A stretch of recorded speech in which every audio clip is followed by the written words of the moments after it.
Hello friends, आज जो हम बात करेंगे वो बात करेंगे रीट 2016 के बारे में। ठीक है, तो रीट 2016 को पेपर हुआ था, ये आपका 2015 वाला 2016 को फरवरी में हुआ था। ठीक है, तो हम इससे संबंधित जितने भी क्वेश्चन बने हैं, ये लेवल फर्स्ट की बात कर रहे हैं हम। ठीक है, तो लेवल फर्स्ट में जितने भी क्वेश्चन बने हैं उन सभी को सोल्व करेंगे। ठीक है, 150 क्वेश्चन बनते हैं तो 150 को ही हम सोल्व करेंगे। ठीक है, चलो स्टार्ट करते हैं पहले क्वेश्चन से। जैसा कि आपको स्क्रीन पे दिखाई दे रहा, पहला क्वेश्चन क्या बना था, अब देख लेते हैं। फिल इन द ब्लैंक्स मस्तिष्क की संरचना तथा कृत्यों में विभेद का परिणाम होता है। तनाव होता है, या पिछड़ापन होता है, या डिसलेक्सिया होता है, या इनमें से कोई नहीं। तो इसका राइट आंसर होगा डिसलेक्सिया। ठीक है, तो अगला क्वेश्चन देख लेते हैं। अगला क्वेश्चन बना था कि जिन बालकों की बुद्धि लब्धि फिल इन द ब्लैंक्स है, साधारणतः उन्हें मानसिक न्यूनता ग्रसित की श्रेणी में रखते हैं। तो इनमें से कौन से रखें? 70 से जो कम है उन्हें रखेंगे, या 70 से अधिक, या ऊपर वाले हैं, या 80 से 100 के बीच में, या इनमें से कोई नहीं।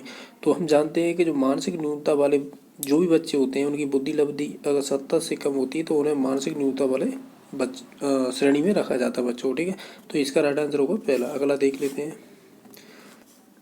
अगला क्वेश्चन बना था फिल इन द ब्लैंक्स बच्चों में अमूर्तमान प्रत्ययों को ग्रहण करने की योग्यता होती है। तो ये किन बालकों में होती है? तो ये होती है प्रतिभाशाली बालकों। ठीक है, चलो अगला क्वेश्चन देख लेते हैं।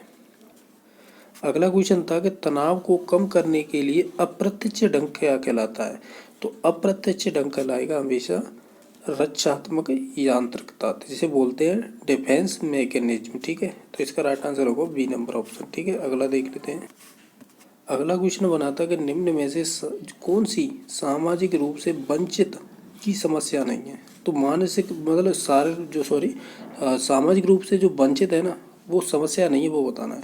पहला है सीखने के लिए प्रेरणा का अभाव, तो ये ऑप्शन हो सकता है। ठीक है, यानी ये समस्या होती है, हमें बतानी नहीं होती है वो वाली। सृजनशीलता को पोषित करने के अवसर नहीं मिलना, ये भी एक समस्या है, हमें बतानी समस्या नहीं है। तो अगले ऑप्शन में चलते हैं। रहने के लिए स्वस्थ परिवेश मिलता है, तो यही राइट आंसर होगा। ठीक है, क्योंकि उसने यही पूछा है कि सामाजिक रूप से वंचित की समस्या नहीं है। ठीक है, तो राइट आंसर होगा सी ऑप्शन। अगला देख लेते हैं। अगला क्वेश्चन क्या बना था कि शिक्षण प्रक्रिया में विद्यार्थी हैं आश्रित चर, स्वतंत्र चर, या मध्यस्थ चर, या इनमें से कोई नहीं। तो ये होता है आश्रित चर। ठीक है, और स्वतंत्र चर में आता है आपका टीचर यानी अध्यापक। ठीक है, टीचर हो गया। मध्य चर में आएगा आपका जिसे सिलेबस बोलते हैं या पाठ्यक्रम। ठीक है, अगला देख लेते हैं। अगला क्वेश्चन बना था कि निम्न में से कौन सा मूल्यांकन का प्रकार नहीं है? तो देखो, मूल्यांकन मानक यानी नॉर्म्स इंग्लिश देखो तो ये नहीं होता है। ठीक है, निर्माणात्मक जैसे फॉर्मेटिव बोलते हैं ये होता है। योगात्मक जैसे सुबिलेटिव बोलते हैं तो ये होता है। तो CCE सतत एवं व्यापक मूल्यांकन, ये सभी तीनों चीज़ें होती हैं। और पूछा क्या है हमें कि मूल्यांकन के प्रकार नहीं है, तो वो होगा पहला नंबर ऑप्शन। ठीक है, यानी इसका राइट आंसर होगा पहला। अगला देख लेते हैं। अगला क्वेश्चन था कि NCF 2005 बल देता है। ठीक है, जिसे बोलते हैं राष्ट्रीय पाठ्यचर्या की रूपरेखा 2005 करके सीखने पर, रटने पर, समस्या हल करने पर, या प्रयोग सभी। तो ये वाला ऑप्शन है ना, इसकी वजह से ये वाला भी ऑप्शन गलत हो गया, यानी इसका राइट आंसर होगा पहला नंबर करके सीखने के सिद्धांत। अगर यहाँ पर रटने पर नहीं आता ऑप्शन तो ये भी हो जाता सही। ठीक है, तो अकॉर्डिंग टू क्वेश्चन के जो बल दिया गया है तो वो तो करके सीखने, लर्निंग बाय डूइंग पे दिया गया है जोर। ठीक है, अगला क्वेश्चन देख लेते हैं। अगला क्वेश्चन बना था कि निम्न में से कौन सा मूल्यांकन के त्रिकोण का भाग नहीं है? ये अच्छा क्वेश्चन है। ठीक है, तो त्रिकोण का भाग नहीं है। देखो, शैक्षिक उद्देश्य होते हैं, ठीक है, मूल्यांकन भी होता है, ये नहीं होता है, शिक्षण अनुभव नहीं होते हैं, अधिगम जो मूल अनुभव होते हैं ना ये होता है। इसका राइट आंसर होगा सी नंबर ऑप्शन, शिक्षण अनुभव नहीं होते हैं। ठीक है, वो यही पूछा है कि मतलब त्रिकोण का भाग नहीं। अगला क्वेश्चन देख ले। अगला क्वेश्चन था कि क्रियात्मक अनुसंधान के महत्व के बारे में निम्न में से कौन सा कथन सही नहीं है, ये बताना है। तो हमें सही नहीं है वो बताना है। उपभोक्ता की अनुसंधान करता होता है, ये सही है। समस्या को हल शीघ्रता से प्राप्त करना, ये भी सही है। समस्या के हल अभ्यास में लाया जाता है और उसका मूल्यांकन नहीं किया जाता है, तो यही राइट आंसर होगा। मतलब ये कथन सही नहीं है। ठीक है, अगला देख लेते हैं। अगला क्वेश्चन था कि आरटी एक्ट 2009 के अनुसार शिक्षक हेतु प्रति सप्ताह यानी एक हफ्ते में कितने घंटे पढ़ाना चाहिए, तो वो है 45। यही आपके आरटेट 2011 में भी पूछा गया था यही क्वेश्चन, ठीक है। तो ये रिपीटेड क्वेश्चन है, 2016 में पूछ लिया है। अगला क्वेश्चन देख लेते हैं। अगला क्वेश्चन है कि तर्क, जिज्ञासा, निरीक्षण की शक्ति का विकास फिल इन द ब्लैंक्स की आयु में होता है। तो आप इसे जानते हैं, ये जिन पे आज संबंधित है, लास्ट की अवस्था आती है औपचारिक, तो उसी में होता है, ठीक है। तो ये हो गया 11 वर्ष के बच्चों के लिए होता है, ठीक है। अगला देख लेते हैं। अगला क्वेश्चन अच्छा बनाता है कि शारीरिक विकास का क्षेत्र क्या होता है। तो देखो, स्नायु मंडल को बोलते हैं नर्वस सिस्टम। मांसपेशियों की वृद्धि, ग्रोथ ऑफ मसल्स, ये भी होती है। एंडोक्राइन ग्लैंड्स, तो ये भी होती है, जिसे अंतःस्रावी ग्रंथि बोल देते हैं एंडोक्राइन को, ठीक है। उपयुक्त सभी, तो इसका राइट आंसर हो जाएगा ऑप्शन नंबर 4। अगला क्वेश्चन देख लेते हैं। जो अगला क्वेश्चन बना है कि वातावरण एक बाहरी शक्ति है और हमें प्रभावित करती है, तो ये किसने कहा था, ये आपके रॉस ने कहा था, ठीक है। तो अगला क्वेश्चन देख लेते हैं। अगला क्वेश्चन बनाते हैं अधिगम अंतरण का थॉर्नडाइक सिद्धांत कहा जाता है, ठीक है। ये अच्छा क्वेश्चन था ये भी। ये कह रहा है कि अधिगम अंतरण का थॉर्नडाइक का सिद्धांत कौन सा है, तो वो है आपका अनुरूप तत्वों का सिद्धांत, जिसे बोलते हैं आइडेंटिकल एलिमेंट्स थ्योरी, ठीक है। ये अनुरूपता का सिद्धांत, ठीक है। अगला देख लेते हैं कि निम्न में से कौन सा वंशानुक्रम का नियम नहीं है, तो समानता का है, भिन्नता का है, प्रत्यागमन का है। प्रत्यागमन बहुत पूछा जाता है, ठीक है। प्रत्यागमन का मतलब होता है यानी विपरीत लक्षण वाले, ठीक है। और अभिप्रेरणा नहीं होगा, इसका राइट आंसर होगा अभिप्रेरणा, ठीक है। तो इसने पूछा क्या था, हमें ये पूछा था कि वंशानुक्रम के नियम नहीं है, तो अभिप्रेरणा नहीं है। अगला देख लेते हैं। फिल इन द ब्लैंक्स की अवस्था बालक की दृष्टि एवं श्रवण इंद्रियां पूर्ण विकसित हो जाती है, तो वो उम्र बतानी है। ये अच्छा क्वेश्चन था, बहुत अच्छा था, क्योंकि ये पर्टिकुलर उम्र से पूछा है, तो उम्र से पूछा है, तो इसका राइट आंसर होगा 8 या 9 वर्ष के बालकों में पूर्ण दृष्टि और श्रवण की इंद्रियां विकसित हो जाती हैं। अगला क्वेश्चन बना था कि इस अवस्था में बालक में नई खोज करने की, घूमने की प्रवृत्ति बहुत अधिक बढ़ जाती है, तो वह है उत्तर बाल्यावस्था, ठीक है।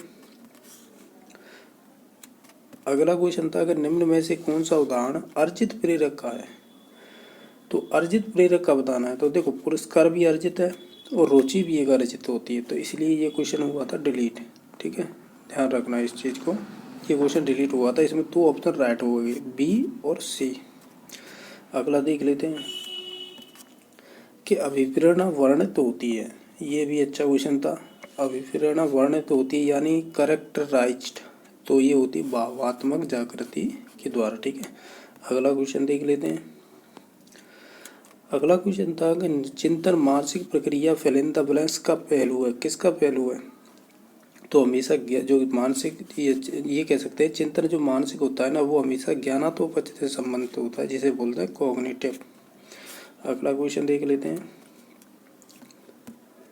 संकेत अधिगम के अंतर्गत सीखा जाता है, तो संकेत अधिगम के अंतर्गत पारंपरिक अनुकूलन सीखा जाता है, ठीक है।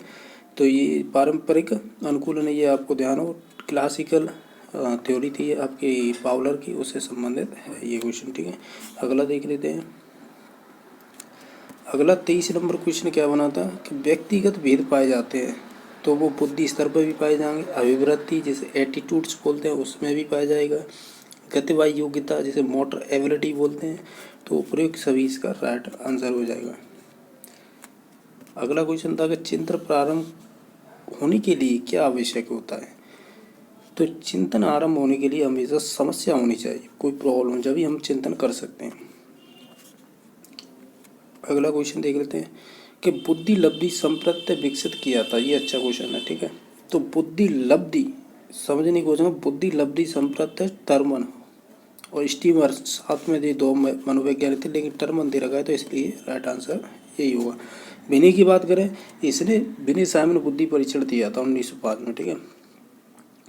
केटल को आप जानते हैं, तरल एवं ठोस इसने सिद्धांत दिया था, ठीक है। अगला देख लेते हैं कि बाह्य अभ्यास के आधार पर व्यक्तित्व का वर्णन किसने किया था, तो वो किया था आपके अकॉर्डिंग टू ऑप्शन के राइट आंसर होगा सतही दृष्टिकोण, यानी सरफेस व्यू के अनुसार हम कर सकते हैं। अगला क्वेश्चन बना था कि निम्न में से कौन सा पिछड़ेपन का कारण नहीं है, तो वो है स्वस्थ वातावरण। ये क्वेश्चन इससे पहले भी बन चुका है, ध्यान रखना, रिपीटेड क्वेश्चन हो गया ये भी वाला। व्यक्तित्व का पहला प्रकारात्मक वर्गीकरण किसने किया था, तो ये किया था आपके हिप्पोक्रेटस ने। ठीक है, अगला देख लेते हैं। अगला था सामान्य तथा विशिष्ट कारक सिद्धांत प्रतिपादन किसने किया था, ये आपका किया था स्पीयरमैन ने। जी और एस, ठीक है, ये थे इसके तत्व। अगला है प्रगतिशील परिवारों के बच्चे अपेक्षाकृत कौन सा प्रेरक अधिक प्रबल होता है, तो ये है उपलब्धि, अचीवमेंट। ठीक है, तो इस प्रकार हमने जो 30 क्वेश्चन थे साइको के कर लिए हैं। अब बात करते हैं हम हिंदी की। ठीक है,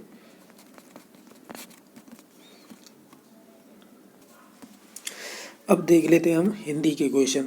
जो हिंदी के क्वेश्चन बने हैं, जो 30 क्वेश्चन बनते हैं, तो जिन्होंने लैंग्वेज फर्स्ट भर रखी है, ठीक है, तो ये उनके लिए है। और सेकंड लैंग्वेज संस्कार भरते हैं, ज़्यादातर यही होता है, ज़्यादातर 85% तो यही भरते हैं। पहली लैंग्वेज हिंदी, या फर्स्ट चॉइस हिंदी रखते हैं, सेकंड चॉइस संस्कृत। ठीक है, तो उसी के अकॉर्डिंग पेपर सॉल्व करा रहे हैं। तो देखते हैं पहला क्वेश्चन कि लिखित अभिव्यक्ति का साधन नहीं है, यानी लिखित अभिव्यक्ति का साधन नहीं है, तो पत्र लेखन तो होता है लिखित विधि का या अभिव्यक्ति। ठीक है, निबंध लेखन में भी अभिव्यक्ति होती है, नाट्य लेखन में भी अभिव्यक्ति होगी, क्योंकि लेख कर रहे हैं तो। लेकिन वाद विवाद में स्पीच यानी भाषण ज़्यादा होते हैं, तो ये भाषा से संबंधित है। जो तीसरा आपका LS जो सेकंड आता है कौशल, तो उसे संबंधित है, यानी इसका राइट आंसर होगा C। ठीक है, अगला क्वेश्चन देख लेते हैं। बालकों को सिखाने के लिए यानी सिखाने से पहले आवश्यक क्या है, बालकों को लिखना सिखाने से पहले क्या आवश्यक है, तो लेखन संबंधी जिज्ञासा उत्पन्न कराना, यही इसका पहला आवश्यक महत्व। ठीक है, अगला क्वेश्चन देख लेते हैं। अगला क्वेश्चन बनाता है प्रिंट मीडिया में सम्मिलित नहीं किया जा सकता। प्रिंट मीडिया में क्या सम्मिलित नहीं किया जा सकता, तो समाचार पत्र होते हैं, पत्रिकाएं होती हैं, विद्यालय पत्रिका, लेकिन पाठ्य पुस्तक नहीं होती। ठीक है, इसका राइट आंसर होगा C ऑप्शन। अगला देख लेते हैं। साइट क्या है, साइट एक उपग्रह अनुदेशात्मक दूरदर्शन प्रयोग है। ठीक है, तो इसका राइट आंसर होगा B ऑप्शन। अगला देख लेते हैं कि वस्तुनिष्ठ प्रश्नों की उपयोगिता का प्रमुख कारण क्या है, तो इसका होता है निष्पक्ष मूल्यांकन। ठीक है, अगला क्वेश्चन देख लेते हैं कि विचारों की अभिव्यक्ति किस प्रकार के प्रश्नों में हो सकती है, तो विचारों की अभिव्यक्ति वो होती है निबंधात्मक प्रश्नों से। ठीक है, अगला देख लेते हैं कि किसके मूल्यांकन की प्रक्रिया को त्रिमुखी बताकर त्रिकोण के रूप में प्रस्तुत किया था, तो वो किया था BS ब्लूम ने। जैसे ने एक तो पक्ष ज्ञानात्मक बताया था, दूसरा क्रियात्मक, तीसरा भावात्मक। ठीक है, तो अगला क्वेश्चन देख लेते हैं। अगला क्वेश्चन ये बनाता कि उपचारात्मक शिक्षण द्वारा, मतलब उपचारात्मक शिक्षण के द्वारा क्या किया जाता है, ये 4 ऑप्शन है। तो छात्रों की कमजोरी का निदान कर, मतलब उसे दूर करने की हेतु शिक्षण करते हैं, ये इसका राइट आंसर होगा। ठीक है, अगला क्वेश्चन बनाता है कि उच्चारण सुधारने का कार्य निम्न में से कौन सी कक्षा में करना चाहिए, उच्चारण, तो वो होता है प्रारंभिक विद्यालय। ठीक है, या प्रारंभिक स्कूल। अभी सामने आपको दिखाई दे रहा है 40 से 44 तक ये आपको एक अध्याय दे रखा है, इनसे क्वेश्चन बनेंगे। वो किसी भी प्रकार के हो सकते हैं, संज्ञा, संधि, समास, प्रत्यय, उपसर्ग, किसी से भी संबंधित हो सकते हैं, तो उनसे संबंधित क्वेश्चन बनेंगे। तो हम देखेंगे, जैसे कि स्क्रीन पे आपको दिखाई दे रहा है पहला क्वेश्चन बना है, ये शब्द है इसी में से लिया गया। देखो ये रहा, कैसे लिया गया मैं बताता हूँ को। वह शब्द बताइए जिसमें संधि और प्रत्यय दोनों का प्रयोग किया गया है, तो वो है आपका, ये लिख रहा है ध्वंसावशेषों, तो इसमें ही संधि भी है और प्रत्यय भी। ठीक है, अगला क्वेश्चन देख लेते हैं। इनमें से वह शब्द बताइए जिसमें समास और उपसर्ग दोनों हैं, तो ठीक है, ये क्वेश्चन डिलीट किया गया था क्योंकि इसमें भी उपसर्ग समास है। ठीक है, और इसमें भी उपसर्ग समास है। ठीक है, तो इस प्रकार इसमें से राइट और हाँ, तो इसलिए ये क्वेश्चन डिलीट किया गया था, ये ध्यान रखना, ठीक है। अगला देख लेते हैं। अगला क्वेश्चन बनाता वह तत्सम शब्द बताइए जिसके साथ उपसर्ग और प्रत्यय दोनों जुड़े हुए हैं। तो वो है आपका विखंडित, क्योंकि इसमें भी उपसर्ग लगा है और प्रत्यय लगा है इत, ठीक है। खंड शब्द है, इसका मूल शब्द बनेगा खंड। तो खंड में वी उपसर्ग लगा है और इत प्रत्यय, तो इसीलिए ये बन जाएगा खंडित, ठीक है। तो इस प्रकार ये शब्द बन जाएगा। अगला देख लेते हैं। कर्म तत्पुरुष समास के उदाहरण निम्न में से कौन सा है? तो इसमें से जो कर्म तत्पुरुष समास होगा वो होगा लोमहर्ष, मतलब लोमहर्षक, ठीक है। अगला देख लेते हैं कि इनमें से कौन सा शब्द तत्सम है? तो स्वतंत्रता तत्सम है और श्रद्धा भी तत्सम है। तो इसीलिए ये क्वेश्चन किया गया था डिलीट, क्योंकि एक क्वेश्चन के दो ऑप्शन राइट नहीं हो सकते, ठीक है। अगला देख लेते हैं। अगला क्वेश्चन बना है वो भी आपका एक गद्यांश है, जो गद्यांश है 40 से 49 तक 4 क्वेश्चन मिलेंगे। तो देखते हैं इस गद्यांश से कौन कौन से क्वेश्चन बने हैं। पहला क्वेश्चन बना है कि निम्न में से कौन सा स्त्रीलिंग शब्द नहीं है?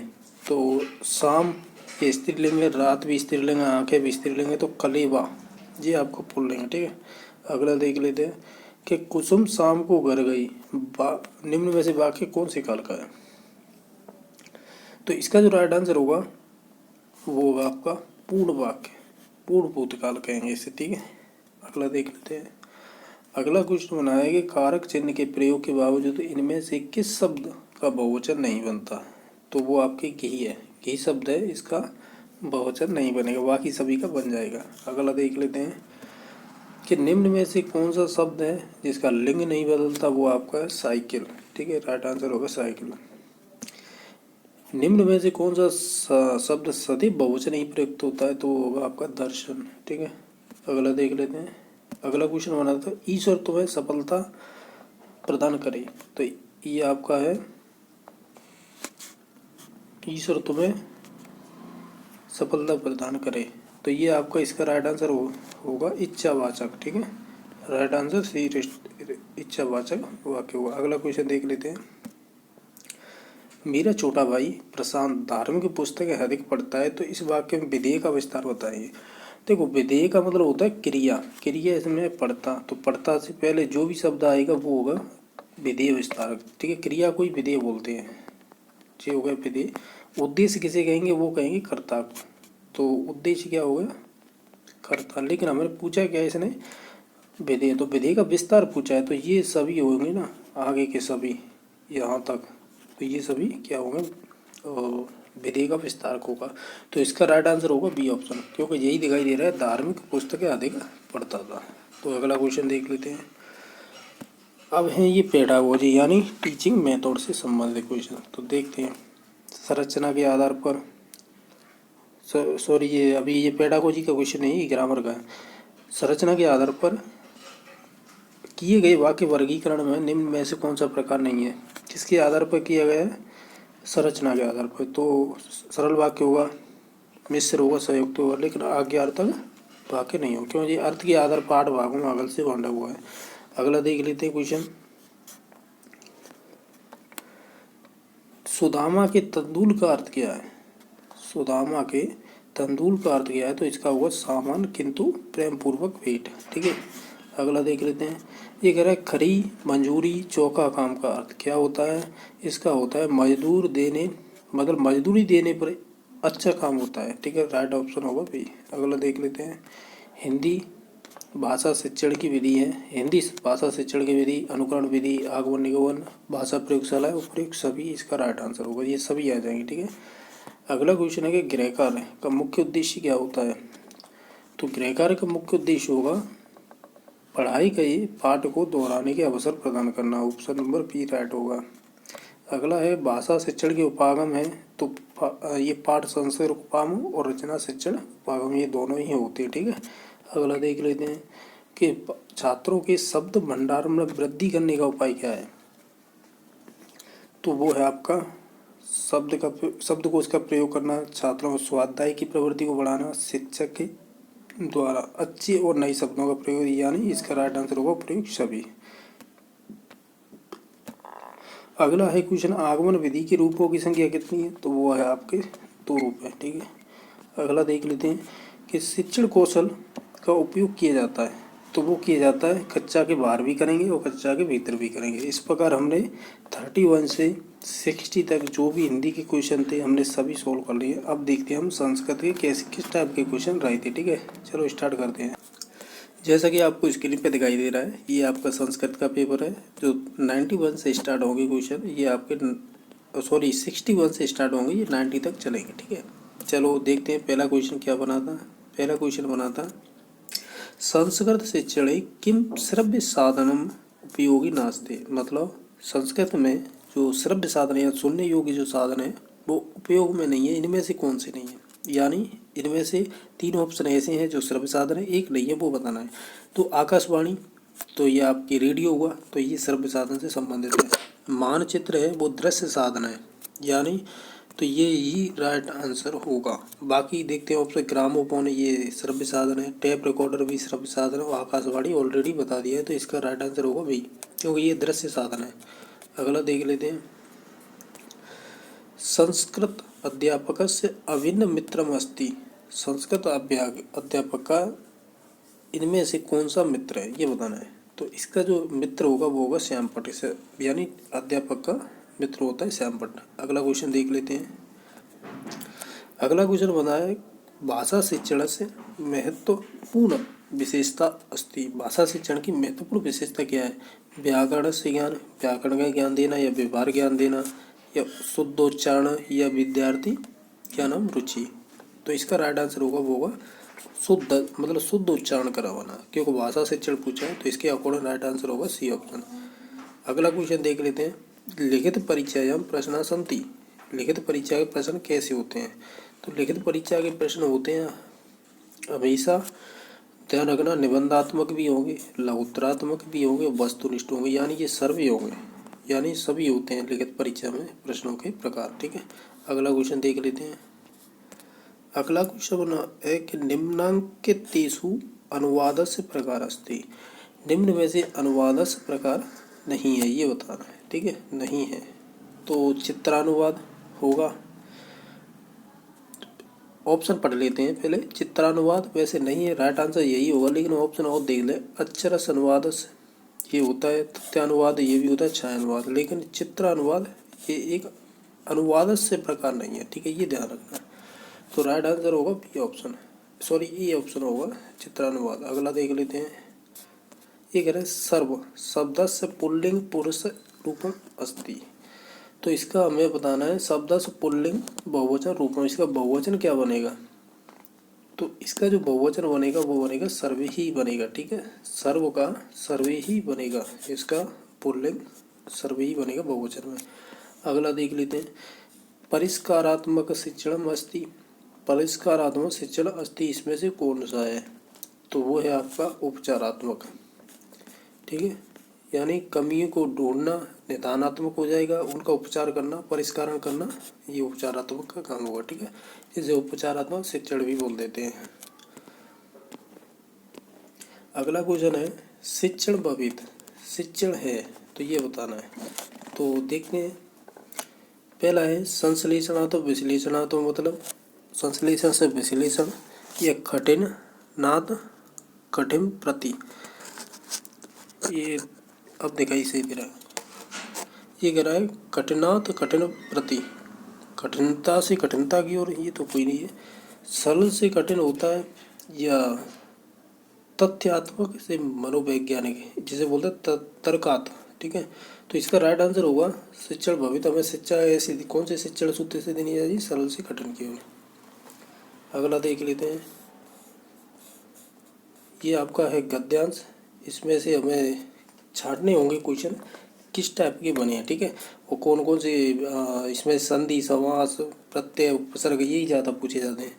मम इतस्य का विभक्ति, मम की कौन सी विभक्ति है ये बताना मम। तो ये मम विभक्ति होगी, ये षष्ठी विभक्ति है, ठीक है, ये ध्यान रखना। अगला क्वेश्चन देख लेते हैं, अगला क्वेश्चन बना था शिक्षा क्षेत्रे इतः से समास विग्रह अस्ति। शिक्षा क्षेत्र को समास विग्रह क्या होगा, तो इसका समास विग्रह होगा शिक्षा या क्षेत्रे। ठीक है, अगला क्वेश्चन देख लेते हैं। अगला क्वेश्चन बना था कि स्थित इतस का प्रत्यय वर्तते। इतस मतलब स्थित में कौन सा उपसर्ग होगा, तो इसमें स्था धातु होगी, कत प्रत्यय होगा। ठीक है, ये इंपॉर्टेंट है क्योंकि बहुत बार पूछा हुआ है ये क्वेश्चन। ठीक है, अगला देख लेते हैं। अगला क्वेश्चन बना था अत्युत्तमे। अत्युत्तमे पद संधि विच्छेद करनी।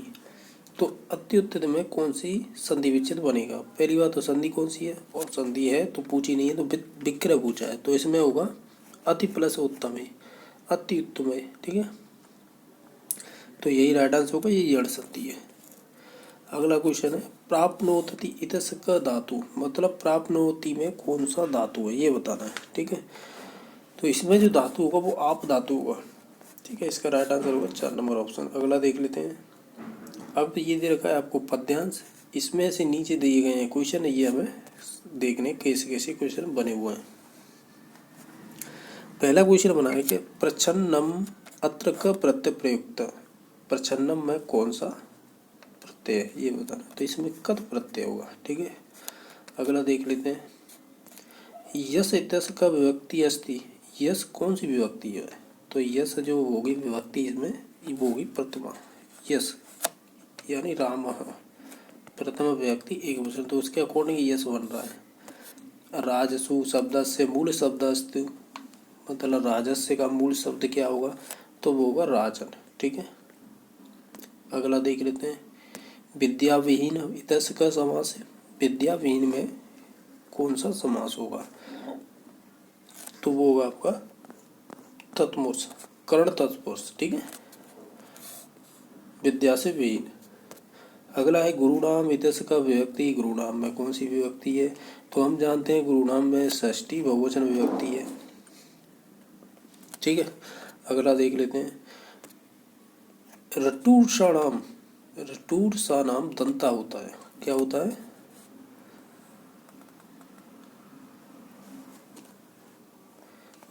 रटूर सा नाम दंता होता है, और दंता तो ऑप्शन में ही नहीं है। ये कंठ देगा अकु विसर्जनाम कंठ होता है, कंठ तालु ए आई होता है, जिब्या मूर्धा, और तो ये क्वेश्चन हुआ है फिर डिलीट। ठीक है, क्यों ऑप्शन ही नहीं है दंता।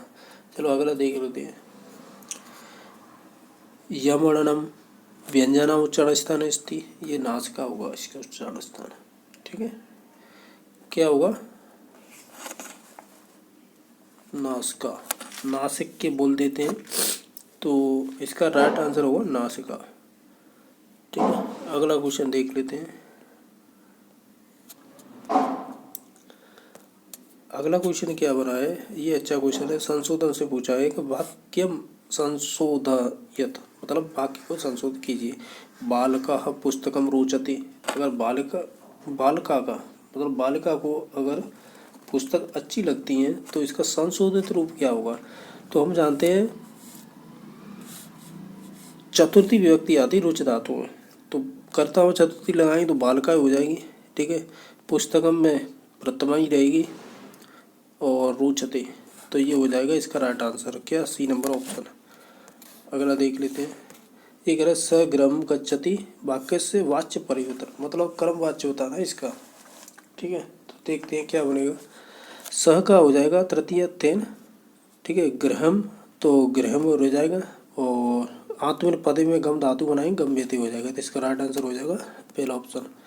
अगला है ये रेगिस्तान पूरी मतलब सूक्ति पूछी जाती है, तो जी कह रहा है दुर्बलस्य फिलिंद द ब्लैंक्स राजा, तो दुर्बलस्य फिलिंद द ब्लैंक में आएगा बलम।